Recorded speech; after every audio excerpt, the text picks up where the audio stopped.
और चलिए अब बात करते हैं महाकाल कॉरिडोर की। और इस कॉरिडोर के पहले चरण का निर्माण कार्य पूरा हो चुका है। 11 अक्टूबर को प्रधानमंत्री मोदी इसका उद्घाटन करेंगे और इससे पहले टाइम्स ऑन ऑफ भारत लेकर आया है आपके लिए महाकाल कॉरिडोर से जुड़ी हर एक जानकारी। जरा देखिए कॉरिडोर पर डिटेल रिपोर्ट।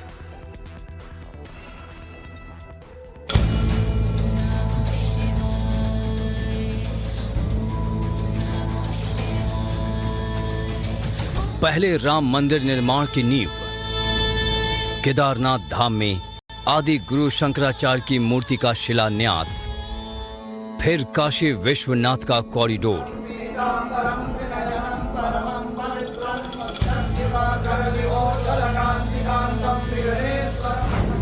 और अब महाकाल कॉरिडोर का निर्माण। महाकाल कॉरिडोर बनकर तैयार है।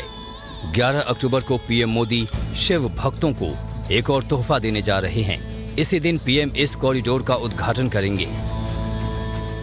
महाकाल कॉरिडोर के पहले फेज का काम खत्म होने को है। आइए अब आपको दिखाते हैं हम कि कैसे यहाँ का जो महाकाल पथ, इनफैक्ट महाकाल पथ का पथ भ्रमण आपको कराते हैं। मेरे पीछे मैं कैमरामैन से कहूंगा आपको दिखाएंगे नीचे आकर कि ये जो पूरा पथ है, रास्ता है, तो वहां आपको नंदी गेट नजर आ रहा होगा, जो मेन गेट होगा जहां से भक्तगण प्रवेश करेंगे। और ये पूरा महाकाल पथ होगा, यहां से शुरू होगा। और कैमरामैन से मैं कहूंगा कि आपको सारा नजारा एक ग्लिम्स में दिखाने की कोशिश करें।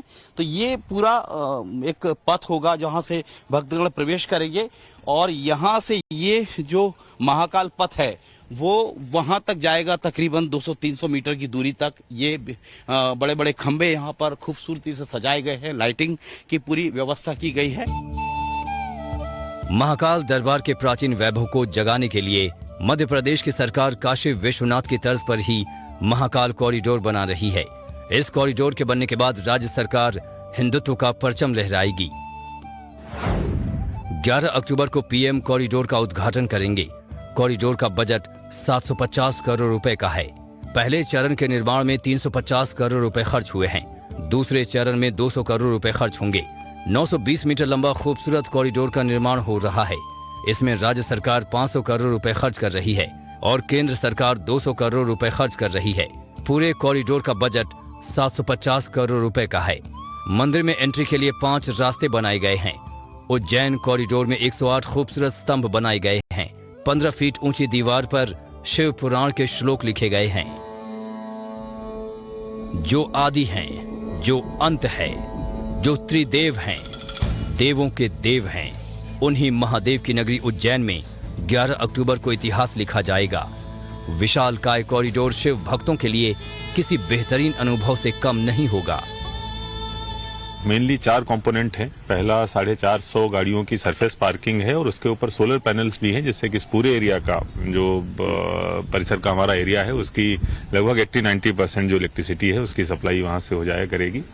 उसके बाद 2 गेट हैं, नंदी द्वार और पिनाकी द्वार। इनके माध्यम से श्रद्धालु यहाँ पर प्रवेश करेंगे। आप देख सकते हैं कि जो म्यूरल्स की एक पूरी की पूरी श्रृंखला है, 900 मीटर का जो हमारा कॉरिडोर है, उस पे एक म्यूरल्स की श्रृंखला है जिसपे शिव पुराण से संबंधित जो स्टोरीज हैं उनको उकेरा गया है। रात में भी अच्छी तरीके से वो हाईलाइट हो सके इसके लिए लाइटिंग भी इसमें लगाई गई है और इनके बारे में दर्शक अच्छी तरीके से जान सके, इस हेतु ऑडियो गाइड की सुविधा भी QR कोड के माध्यम से यहाँ पर उपलब्ध रहेगी। उज्जैन को अत्यंत पवित्र भूमि माना जाता है। ग्रंथों में तो इस स्थान को स्वर्ग की उपाधि से नवाजा गया है। बता दें कि उज्जैन ही एकमात्र ऐसी पवित्र भूमि है जहां पर 3.5 काल एक साथ विराजमान हैं। इनमें महाकाल, काल भैरव, गढ़ कालिका और अर्धकाल भैरव हैं, जिनकी स्थापना उज्जैन में है। और इसे ध्यान में रखते हुए महाकाल कॉरिडोर देश का पहला ऐसा धार्मिक कैंपस होगा जो पौराणिक सरोवर रुद्र सागर के किनारे डेवलप हो रहा है। शिव, शक्ति और दूसरे धार्मिक किस्सों से जुड़ी करीब 200 मूर्तियां और म्यूरल्स के जरिए इसे सजाया गया है। श्रद्धालु शिव की अनसुनी कथाएं इनसे जानेंगे। सप्त ऋषि, नवग्रह मंडल, त्रिपुरासुर वध, कमल ताल में विराजित शिव। और इस वक्त महाकाल कॉरिडोर के उस अट्रैक्टिव पॉइंट पर खड़े हुए हैं जहां से हम कहें कि सप्तऋषि जो बनाए गए हैं, सप्तऋषियों की जो मूर्तियां स्थापित की गई हैं। आप देखिए कमल पर विराजमान एक सप्तऋषियों में से एक ऋषि ये हैं। इसी तरह से 7 ऐसे ऋषि हमारे चारों ओर आपको नजर आएंगे। अलग अलग ऋषियों को विराजमान किया गया है जो सप्तऋषि के नाम से जाने जाते हैं। और इतनी खूबसूरती के साथ इनका जो यहाँ पर इनको बैठाया गया है और जो पत्थरों का जो काम किया गया है, जितना ग्रेसफुली जो स्टोन वर्क किया गया है, उस पर भी तमाम मूर्तियां उकेरी गई हैं। आप देखिए यहाँ पर बच्चे को दूध पिलाती हुई माँ आपको नजर आएगी, वहाँ आपको 2 और बच्चे नजर आएंगे। और यहाँ सप्तऋषि की जो मूर्तियां हैं, इसी तरह की 7 मूर्तियां यहाँ पर लगाई गई हैं। और एक ये बीच में जो स्तंभ बना हुआ है, इसमें आपको नटराज की मूर्ति नजर आएगी, उसके नीचे शेषनाग की मूर्ति नजर आएगी, उसके नीचे के श्लोक लिखा हुआ है, उसके नीचे ओम लिखा हुआ है। तो बड़ी ही खूबसूरती के साथ में ये सप्तऋषि परिसर को डिजाइन किया गया है। और यहाँ पर रुक रहे हैं एक छोटे से ब्रेक के लिए, लेकिन उससे पहले आपको याद दिला दें, सुबह 7:55 पर जरूर देखें टाइम्स नाउ भारत का बेहद खास कार्यक्रम राशिफल ज्योतिष गुरु दीपक कपूर के साथ।